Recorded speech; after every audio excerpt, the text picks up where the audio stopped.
আমি বঙ্গবন্ধু বলতে নারাজ, কারণ উনি এই উপাধির যোগ্য না। শেখ মুজিবুর রহমানের বঙ্গবন্ধু উপাধি নিয়ে এভাবে প্রশ্ন তুলেছেন জামায়াতপন্থী আইনজীবী এস শাহরিয়ার কবির। শাহরিয়ার কবিরের আগেও গত ১.৫ বছরে কেউ কেউ শেখ মুজিবুর রহমানকে বঙ্গবন্ধু বলতে আপত্তি জানিয়েছেন, কিন্তু শেখ মুজিবুর রহমানকে বঙ্গবন্ধু উপাধি দেওয়ার সেই প্রেক্ষাপটটা অনেকেই জানেন না। তিনি সেধে সেধে এই উপাধিটি গ্রহণ করেননি। শেখ মুজিবুর রহমানের নামের সঙ্গে কিভাবে বঙ্গবন্ধু উপাধি যুক্ত হল সেসব জেনে নেওয়া যাক। মুক্তিযুদ্ধের আগের কয়েকটি বছর ছিল জাতির ক্রান্তিকাল। পাকিস্তানি শাসকদের হাতে নানা ক্ষেত্রে বৈষম্যের শিকার পূর্ব পাকিস্তানের মানুষ তখন মুক্তির পথ খুঁজছিল। তখনই ১৯৬৬ সালে লাহোরে বাঙালি মুক্তির সনদ ৬ দফা ঘোষণা করেন শেখ মুজিব। বিষয়টিকে অপরাধ হিসাবে গণ্য করে শেখ মুজিব সহ ৩৫ জনকে আগরতলা ষড়যন্ত্র মামলার আসামি করা হয়। ১৯৬৮ সালের ১৯ জুন শুরু হয় এ মামলার বিচার কাজ। মামলায় শেখ মুজিবুর রহমানকে গ্রেফতারের পরই ফুঁসে ওঠে বাংলার মানুষ। তৎকালীন শাসক আইয়ুব খানের বিরুদ্ধে রাজপথে নামে ছাত্র জনতা। উত্তাল হয়ে ওঠে পুরো দেশ। ষড়যন্ত্র মোকাবিলায় ১৯৬৯ সালের ৪ জানুয়ারি ঢাকা বিশ্ববিদ্যালয়ের ডাকসু কার্যালয়ে তোফায়েল আহমেদের নেতৃত্বে সর্বদলীয় ছাত্র সংগ্রাম পরিষদ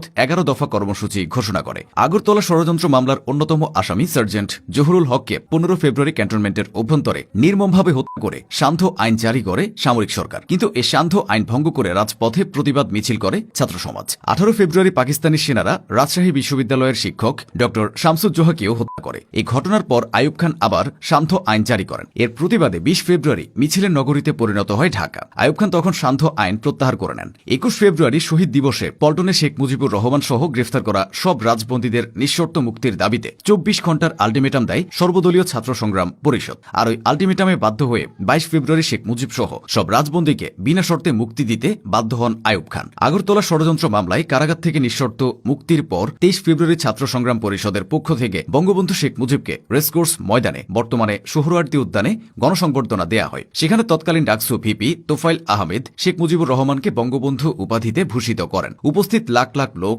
তখন তুমুল করতালির মধ্য দিয়ে প্রস্তাবটি গ্রহণ করে ধ্বনি তুলেছিলেন, জয় বঙ্গবন্ধু। তখন থেকে বাংলার জনগণের কাছে শেখ মুজিবুর রহমান পরিচিত হয়ে ওঠেন বঙ্গবন্ধু হিসেবে। বঙ্গবন্ধু উপাধি পেয়ে থেমে থাকেননি শেখ মুজিবুর রহমান, বরং এ বিষয়টি যেন তার কাজে আরো গতি এনেছিল। বাঙালির স্বাধীনতা ও মুক্তি নিশ্চিত করতে নানা আন্দোলন সংগ্রামে নিজেকে আরও বেশি করে যুক্ত করতে থাকেন তিনি। এরই ধারাবাহিকতায় ৭১-এর ৭ই মার্চ বজ্রকণ্ঠে বাঙালি জাতির মুক্তির কথা শোনান তিনি। ওই দিন দেয়া বঙ্গবন্ধুর ভাষণের পরে শুরু হয়েছিল বাংলাদেশের মূল স্বাধীনতা সংগ্রাম। শুধু বঙ্গবন্ধু নয়, এদেশের মানুষের কাছে শেখ মুজিব আরও অনেক নামে পরিচিত।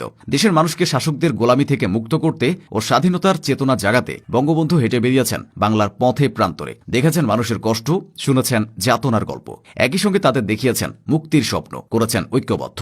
এর মধ্য দিয়ে গ্রাম বাংলার মানুষের কাছে তিনি হয়ে ওঠেন মুজিব ভাই। এই নামটি বেশ জনপ্রিয়তা পায় সবার কাছে। এছাড়া শেখের বেটা, বাংলার মুজিব, শেখ মুজিব, বঙ্গ শার্দুল নামেও মানুষ তাকে ডাকত। তবে সব ছাপিয়ে তিনি হয়ে ওঠেন এদেশের মুক্তিকামী মানুষের কণ্ঠস্বর, হয়ে ওঠেন বঙ্গবন্ধু শেখ মুজিবুর রহমান। বঙ্গবন্ধু উপাধি তিনি এমনি এমনি পাননি। এর পেছনে রয়েছে দীর্ঘ সংগ্রামের ইতিহাস। পাকিস্তানি শাসকদের রক্তচক্ষু উপেক্ষা করে মানুষের অধিকার আদায় করেছেন, কারাগারে বসে দিন কাটিয়েছেন। তাই মানুষও তাকে বুক উজাড় করে ভালোবেসেছে।